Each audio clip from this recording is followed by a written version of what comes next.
Our job begins where most advisors stop. Saving money is great, but how do you spend it without risk in retirement? Welcome to Every Day is Saturday with Brad Gatto and Matt Stahl, partners and private wealth managers at Fiat Wealth Management. In this podcast, we aim to broaden your knowledge about the financial world we live in today and make the boring and complex financial decisions fun, informative, and educational. Join us on this journey where Brad and Matt will explore different strategies on how to spend your money without guilt and have peace of mind knowing you are spending it the optimal way in retirement. You've heard from the founders of our firm, Brad and Matt, and we've heard from one of our advisors. Today, we're going to move along to another one of our advisors, Daniel Petkau. Welcome to Every Day is Saturday. I'm Matt Stahl. And I'm Brad Gatto. And we're excited to introduce you to Daniel Petkau. Daniel, why don't you say hi to everybody? Hey, everybody. Thanks for having me on, Matt and Brad. Absolutely. Let's start with your Fiat story before we get into your personal story. Daniel, why don't you tell everybody when you joined Fiat and how in the world you got here? Yeah, great question. I think my official start date with Fiat was October 5th. So I think it's a little over 8 months now. And I got connected with Fiat through Brad, through a mutual friend back in August.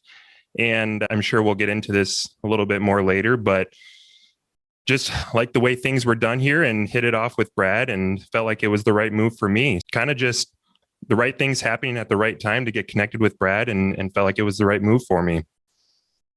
So Daniel, give us a little bit more color. Where were you working prior to Fiat? And then what kind of precipitated because when we met, correct me if I'm wrong, but when we met, you were already looking for a change. Right. Yeah. Before I came to Fiat, I was a financial advisor at Thrivent Financial. I think now they're just Thrivent, but was a financial advisor there. And yes, you're correct, Brad. I had already started to look elsewhere. And a big reason for that was realizing that there's an independent space out there in the financial advising world. You know, I was at Thrivent, so was part of a captive agency, and nothing wrong with that by any means. But in the way that I wanted to help people and conduct business, wanted to look into the independent space, and was actually looking between a firm in St. Louis that I knew a group down there that was doing some financial advising, and then through just the right circumstances, I had a mutual friend that knows both Brad and I, and she's like, I think you just need to meet Brad. I don't know what's going to come of it. I just feel like you need to meet. So took a day off in August and drove over here to Wayzata and had lunch with Brad out on the patio. And through hearing more about the firm and how they operate, I think I went home, and a couple of days later, I think I basically called Brad back and I was like, if I'm looking to make a change, is there space for me? Brad, I don't know if you remember that exactly, but I think that's kind of how that conversation went. I do remember the conversation because I went back out to the patio to talk to you. It was really hot outside for an October or September day or whenever it was.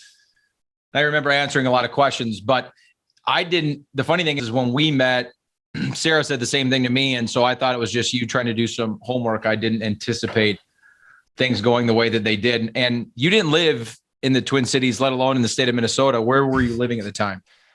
Yeah, good point. I actually my wife and I lived in Wausau, Wisconsin at the time. So I was about 3.5 hours straight east of here in Wisconsin. So made the day trip over to meet Brad. And even though it was going to require a move, felt like it was the right decision. And that's where we were before we came to Fiat. Daniel, can we rewind and go way, way back?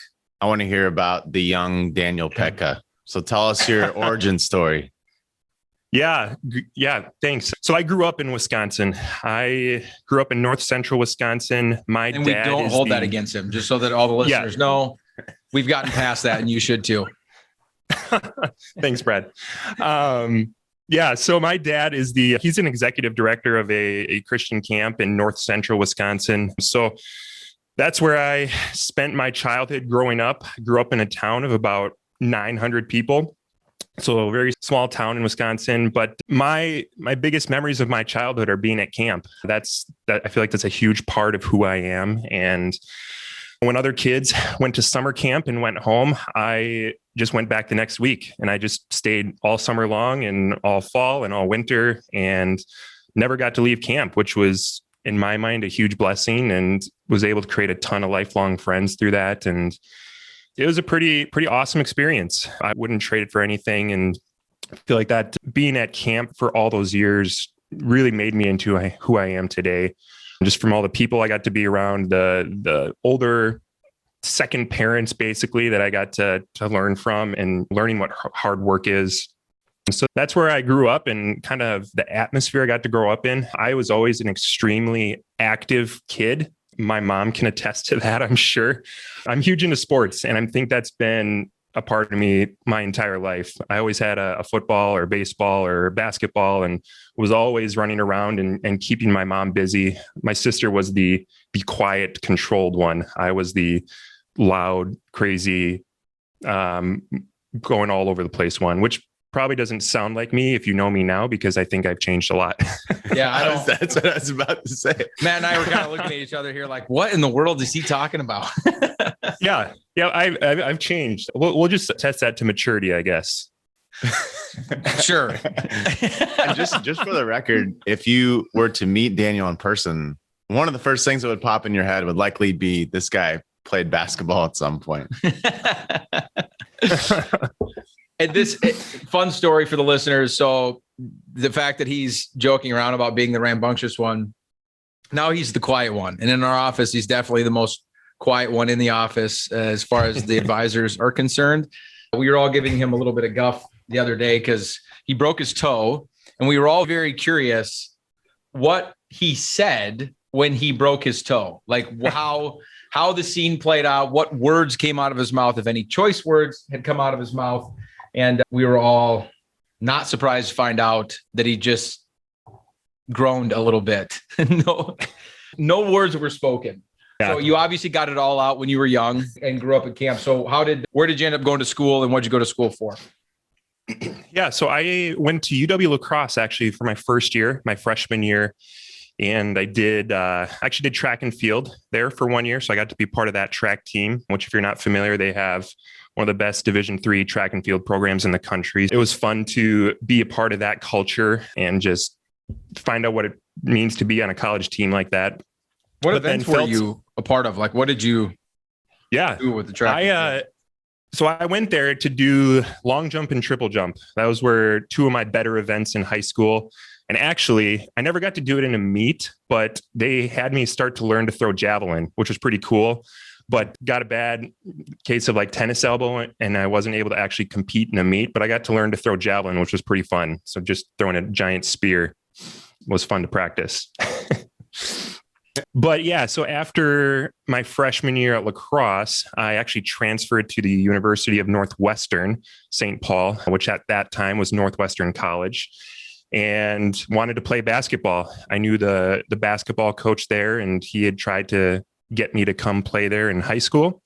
And I just felt like I really missed basketball after being away from it for a year. So I played basketball there 2 years, and then I actually played a year of football my last semester. I missed football so much by the time I got done with college that I was like, can I just take one class and then play football the fall semester and graduate in December? So I went an extra semester longer than I probably needed to, just so that I could play a year of football and get that experience. So I was a wide receiver, and I was also our punter for the team that season, which was pretty fun. I had no idea. Probably the only 6'6" punter I've ever met in my entire life. I didn't know that. Well, That's a fun fact. Yeah, I was never planning to be the punter, but beginning of the season, they're like, all right, who wants to try out? And I punted in high school, so I knew I could do it. And then I guess I just impressed the coaches just enough. So what were you studying at the time? Yeah. So I just went for my general business degree. When I was at La Crosse, I was kind of looking at sports management. And then when I first transferred to Northwestern, I was looking at like some sort of Christian ministry degree. Wasn't really sure what that would look like. But then as I went farther into it, I was like, maybe just a general business degree would be good. So I just got my general business degree, took all the accounting, finance classes. Probably didn't apply myself as much as I should have. Part of that was probably being in college sports and just wanted to do what I had to do to get through with some passing grades. But yeah, then I graduated in December of 2015 from the University of Northwestern. So go ahead, Matt. So you had another career path before you became an advisor, correct? Yeah, yes, I did. When I graduated Northwestern, I had that camp DNA ingrained in me, working at a camp. And it's not just a summer camp, it's a year-round camp. But after I graduated college, I was realizing how much I miss camp and just being in that setting and around those people. So when I graduated in December 2015, I actually started at the camp where my dad is and was our retreat coordinator for 2.5 years and worked with retreat groups. So anything from youth groups that need a weekend away to an adult retreat group. It might be a men's ministry group from a church, or we had college groups come through. So if you're familiar with like InterVarsity or Campus Crusade, they would come up and do weekend retreats. And I was in charge of setting all those things up, getting all the details in order, making sure that they were paying the amount that they were supposed to pay, and just having that side of camp. So I enjoyed it a ton, met some really great people along the way from some of those retreat groups that I'm still in touch with today. But that was where I went right after college. And so how did you get from that, being the retreat coordinator at camp with your family, to Thrivent and into the financial advisory industry? Yeah. So I think a big part of that is my wife, because she came to work at the camp in 2017. We met September 1st of 2017, and we were married September 8th of 2018. So we met, dated, got engaged, and married all within a year. Why did you stretch that out so long? I was trying to be patient, but just couldn't do it anymore. So we joke, my parents have a similar story. They met, dating, got engaged all within like 15 months or something like that. So the joke is that we were just trying to beat them. So that's why we did it within a year. But yeah, so we got married in September of 2018. But then we decided to move to Wausau right after that. So in Wausau, Wisconsin. And I had gotten a job at a brand new Hilton Garden Inn in Wausau that was like a front desk manager / assistant GM type role, because we had made that decision pretty quickly to move. And that was one of the better jobs that I could find. And so I was like, all right, well, I'm taking this. It's going to be good experience. It's in the hospitality realm. So I kind of have an idea of, what that takes.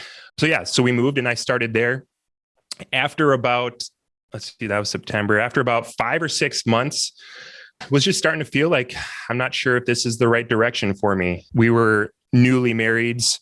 We both Hannah was working at Target. Hannah's my wife, by the way. And she was working at Target. So we were working a lot of weekends and evenings and just kind of doing what you had to do to make a living when you first get married. It was, I guess, looking back on it now, it was good experience, but at the time it was hard. But through that time of being at the Hilton Garden Inn, had some relationships that were currently at Thrivent, and they had reached out to their regional development director, and it was like, I think you should check out Daniel. I think he can have what it takes to be a financial advisor, and it's worth having a conversation with him. And so those conversations started happening in February, actually, of 2019. And kind of going into it, my mindset was, yeah, I want to do this. But I think it was because I was ready to get out of the hotel. It was one of those jobs where you're always on call. So I had always had my ringer on in the middle of the night. I remember a couple of times getting called at 2:30 in the morning to have to go and cover the night shift because something happened with the night shift's kid and they had to go to the emergency room or whatever. So I feel like I still have a little bit of PTSD when I hear a certain ringtone, because that was my ringtone when I was working at the hotel. And I remember hearing that multiple times in the middle of nights. So I have to get over that somehow, I think. So with your But yeah, jumping in then to the advisory space, just over the last couple of years, Daniel, and with your time here at Fiat, what has surprised you the most about kind of the most unexpected part of this job that you didn't see coming? Yeah. And then what's your favorite part about it? Yeah, I'll start with the favorite part because I think that one's an easier question to answer. I think my favorite part is, first off, you get to meet a lot of people. That comes from my history of being at camp and meeting tons of new people all the time. And there's just a lot of great people out in the world. I mean, there's wonderful people out there that's fun to meet. And I think with that, knowing the value that we get to bring to the table and helping people, when you get done with a process with someone, and I know in previous podcasts, you guys have gone over what that process looks like, but getting to the end of a process with someone and hearing them say, we couldn't have done this without you, or we have learned so much, or this has been so worth it. I think those are awesome words to hear kind of when you're getting to the end of a planning process with a client or with a prospect. It's just really satisfying that you've been able to help them out and end up getting them in a better spot than when you had first started talking to them. So I think that's one of my favorite parts of this role. And Brad, what was the first question? Surprising. What surprised me? Most surprising. Yeah, that's a hard question too, because I had really low expectations coming into this role.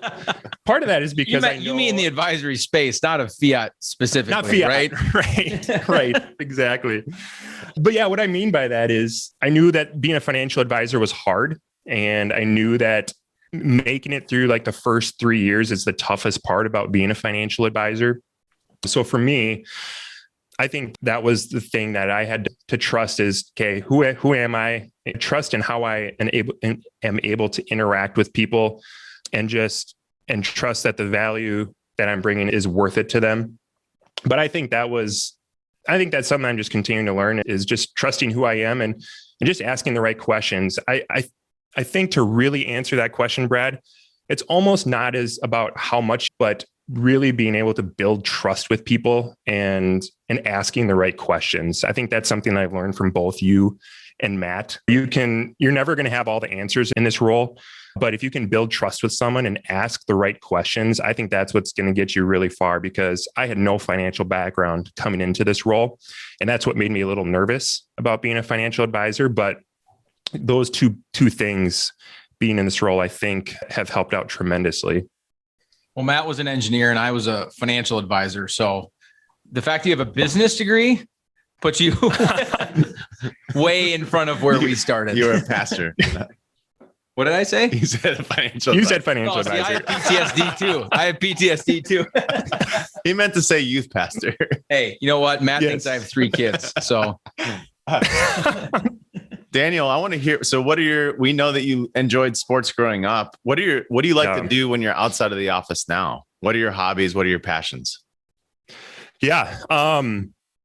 Pretty much anything that'll get me active and moving. I love to golf. My wife and I love to golf, and that's a fun thing for us to do. Love to pick up basketball with my brother, just one-on-one. My wife and I have just started to play tennis. So pretty much anything that involves like sports is what I like to do. I love to water ski, downhill ski, cross country ski, basically anything in the sports realm is what I like to do. Volleyball. I don't think there's a ton of limits to that. So the question is, who wins between you and your brother? That's a good question, because he is quicker than me now, but I have the muscle, so I can just kind of back him down into the post, but he's a much better shooter than I am. So I would say he would probably beat me, and this is going to make him feel good. He'd probably beat me 70% of the time, I would say right now. You still have that 30 though. I still got that 30. So I can beat him every once in a while, but I'm going to give him the benefit of the doubt. He's playing college basketball down at Emmaus Bible College right now. So he's kind of staying up to speed with all of that. fair enough. Well, let's end with just kind of some fun facts about Daniel. Matt and I will just kind of pepper a handful of questions at you here just so that the listeners can get to know you even a little bit more. So I'll ask the first question. What is one thing that most people don't know about you? that you're willing to share on a podcast? Well, it's funny because I literally asked my wife that question this morning. I was like, okay, I'm going to do the podcast. I feel like this question is coming because I always struggle with that question. But I would say when I was in between my junior and senior year of high school, I had a really bad leg infection. I had cellulitis in my left leg, and it was so bad that I was probably a day or two away from them having to amputate it. So I was in the hospital for a week. Wow. And they had to remove the infection, and my leg was basically like froze up. I had to almost learn to walk again because I couldn't move my foot at all. So I don't think a lot of people know that about me, but that was a hard time in my life because I was in high school and playing sports, and I went to the hospital and they're like, we need to admit you right away because you're that close to losing your leg. So wow. I would say that's my final answer on that question. I had no idea. All right. So if we decide to send you and Hannah on a vacation next Monday and we're picking up the tab, where are you guys going? That's a hypothetical, by the way. Oh, okay. Oh, shoot. All right. I would say we'd have to narrow it down to between two places. One would be a resort in Mexico because we love the beach. We love the warm weather. But we also really I love up near Calgary in Canada, Banff, Lake Louise area. My dad's from Canada. He has family up there. So I've been able to visit there. And my wife really wants to get up there in the summertime, not the winter time. But so I'd probably say maybe Banff or Lake Louise up in Canada in the Rockies. Favorite athlete growing up? It has to be Brett Favre. Great Minnesota from Wisconsin. No, that's it. Okay, Great good catch there. I should be very specific when I answer that way. Yeah, grew up watching Brett Favre and the Packers, and love the gunslinger from the South. Now I'd have to say Brett Favre.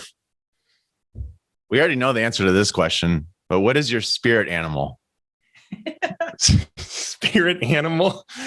I want to know what your answer is, Matt. Oh, Brad knows. It's obviously a cat. Yeah, you know what? I guess I'm not going to disagree with that. I'm just going to let you guys have that one. Where's your favorite place to go eat? What's your favorite kind of food? Ooh, I'm a big burger guy. And so when we were in Wausau, we really like to go to Milwaukee Burger Company because they'd put like 2-inch cheese curds on the burger and felt awful afterwards, but it was awesome when you're eating it. So I'd probably say that. What's one thing you want to happen before the end of this year? I would love to take my wife on a vacation for our anniversary because who knows when we might start having kids, and I would love to just get one last trip in, just the two of us before we start adding to the family. You can't just slide that fun fact in there and act like we didn't pick up on that. Is there something that we should know about, or? No, not yet. I mean, this would probably be a horrible way for my parents and my in-laws to find out. So I promise I'm not telling you anything. No, it's not. I mean, how many people get to announce the pregnancy of their first child on a podcast? That's true. No, not pregnant yet, but looking to hopefully start a family in the near future. We're very excited about that. All right. As we wrap up here, Daniel, is there anything that we didn't ask you that we should have, or anything that you want to make sure that as people listen to this and they're getting to know Daniel Petkau, that they should know that we didn't already cover? Oh, man. I don't think so. I think you guys did a great job of covering all those questions. I'll probably think I knew you were going to say that, and I just wanted the compliments. Okay. I'll probably think of it in 10 minutes and be like, oh, I should have added that in there. But I don't think so. Awesome. Well, we appreciate you joining us. It's been a joy having you on the team since last October. It's been fun watching you grow as a part of Fiat. And we know that long-term, you're going to be a very important part of this firm. And so we're excited to have you as a part of the team. And so as we close up, as always, thank you for listening to Every Day is Saturday. If you want to reach out to us here at Fiat, our website is going to provide you all of the information that you need. And you can find us at www.fiat, FIATWM, stands for wealth management, fiatwm.com. Please check out the website. We're always adding content to the website. Also, if you have not done so already, please subscribe to the podcast so you do not miss an episode. and we would love it if you would share it with your friends and your loved ones. As always, I'm Brad Gatto with my partner, Matt Stahl. and we will see you next Saturday. But Brad, we don't record the podcast on Saturday. Matt, every day is Saturday. Aha. Thank you for listening to Every Day is Saturday. Click the subscribe button below to be notified when new episodes become available.